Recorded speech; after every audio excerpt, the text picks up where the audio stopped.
100대 기업 하나 없는 도시 부산. 정년이 떠나는 도시 부산. 사망신고 직전인 우리 부산이 완쾌시켜줄 수도 있는 앰뷸런스가 오고 있습니다. 이것은 바로 해양수산부 이전. 근데요, 부산은 이미 전 정부 시절 산업은행을 데려오겠다고 하면서 말만 하다가 무산된 트라우마가 있잖아요. 그래서 오늘 행부실에선 해수부는 정말 오는 건지 아니면 안 오는 건지 아니면 언제 오는 건지 오면 또 부산이 얼마나 좋아질런지 연구를 했습니다. 자, 그러면 해수부가 왜 갑자기 부산에 올 건지 말 건지 각을 재고 있는지 먼저 살펴보겠습니다. 지난달 5월 14일이었죠. 이재명 대통령이 아직 대선 후보였을 때죠. 부산 유세 현장에서 해수부를 부산으로 이전하겠다! 이렇게 깜짝 발표를 해서 부산 시민들의 마음을 웅장하게 하는 그런 일이 있었는데요. 그리고 대통령이 취임하자마자 좋아, 가자를 외치면서 연일 빠르게 추진될 분위기입니다. 자, 그럼 해수부가 어느 정도의 사이즈인지 한번 살펴볼게요. 일단 이것이 왕건인지 건더기인지는 알아야 이 두근두근한 마음을 안정시킬 수 있으니까요. 일단 해수부가 담당하는 예산은 약 7조 원 수준입니다. 이는 122조를 운영하는 보건복지부나 100조를 쓰고 있는 교육부에 비하면 이게 하실 수도 있지만요. 문화체육관광부나 환경부가 운영하는 5조에서 10조의 예산과는 비슷한 수준이에요. 대한민국 18개 정부 부처를 예산 순위로 주세어보면 중위권 정도다 생각하시면 됩니다. 그 다음으로 부산의 또 인구가 중요하잖아요. 이 해수부에 공무원이 몇 명 정도 있나 또 찾아봤거든요. 일단 정무직을 포함한 공무원의 숫자는 1,250명 정도고요. 여기에 일부 실무 지원 업무를 하는 일반 직원이 약 350명 수준으로 합치면 약 1,600명 정도가 된다고 생각합니다. 생각보다 많지 않아요? 이전에 논의되고 있는 HMM의 경우 부산으로 내려오게 될 경우 서울 육상직 직원 1,000명 정도 수준이니까 그보다는 1.5배 많은 거잖아요.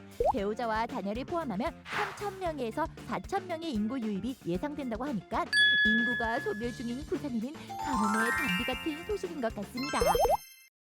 자, 그러면 해수부가 부산에 오면 예산 플러스 인구수를 제외하고 어떤 시너지가 나느냐 그걸 한번 살펴볼게요.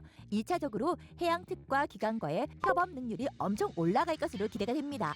현재 해양 관련된 기관들은 대부분 부산에 있는데요. 해양과학기술원, 해양환경공단은 영도에, 해양수산인재개발원은 국립수산과학원은 기장에 있죠. 근데 본부인 해양수산부가 세종시에 있다 보니 그동안 실시간 협업이 불가능했었는데요.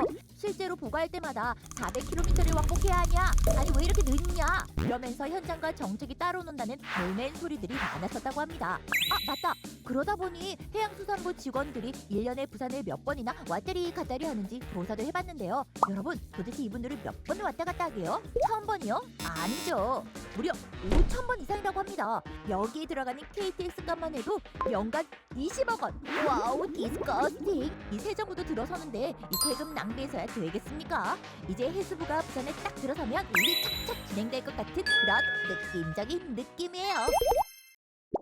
두 번째로 지금까지는 정책은 세종에서, 기술연구는 부산에서, 시장은 기업들이 제각각 알아서 가는 그런 구조였는데요. 해수부가 부산으로 이전할 경우 해안수산 R&D, 정부의 정책 실행 및 기업 생산의 삼박자가 시스템처럼 착착 맞물려가는 구조를 만들 수가 있습니다. 해양과 관련된 기획, 개발, 실증, 확산이 하나로 연결되는 명실상부한 해양산업 클러스터가 부산에 자리 잡게 된다는 얘기죠.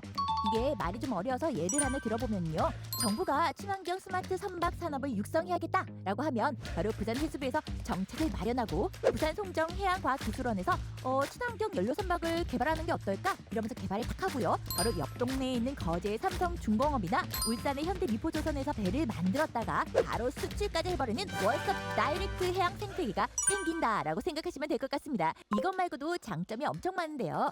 제10자 Our Ocean Conference라고 해서 세계에서 100여 개 정부, 기업, NGO 단체가 참여하는 국제회의가 4월에 이 부산에서 열렸잖아요. 이런 해양 관련 국제회의가 더 많이 부산에서 열릴 가능성이 높아지고요. 또 항만에서는 사고나 재난 등 크고 작은 사고도 많이 일어나는데요. 이에 대한 현장 대응력도 엄청 빨라질 예정입니다.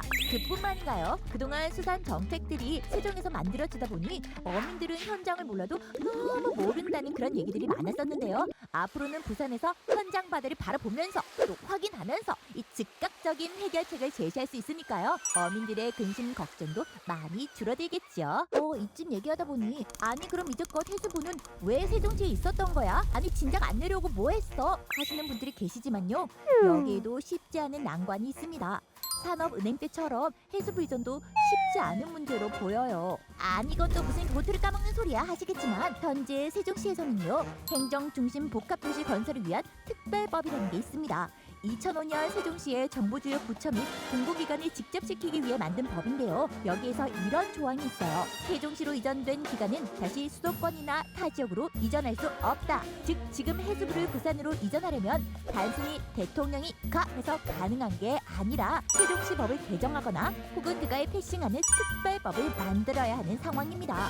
현재 여당이 다수당인 상황이라 무난하게 법안이 통과되지 않을까라고 생각되지만요. 어쨌든 법안이 상정되고 표결되고 공고되고 그 다음에 또 이삿짐 꾸리고 정서도 짓고 이래야 하니까 부산에서 해수부를 보게 되는 건 당분간 시간이 좀 걸릴 것 같습니다.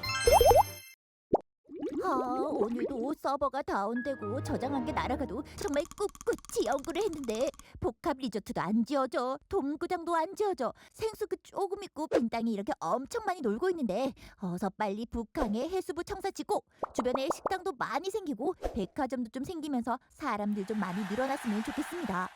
그리고 HMN 서울 직원들이 벌써부터 부산 안 내려오려고 반대 성명 내고 있다는데 해수부는 그래도 공무원이니까 뛰두르고 파업하고 그러지는 않겠죠? 저도 아메리카 미국 살다 부산에 왔는데 부산 살아보면 참 좋은데 진짜 여러분 한번 내려와 보세요. 세종보다 훨씬 좋을 듯 좋아요 눌러주시고요.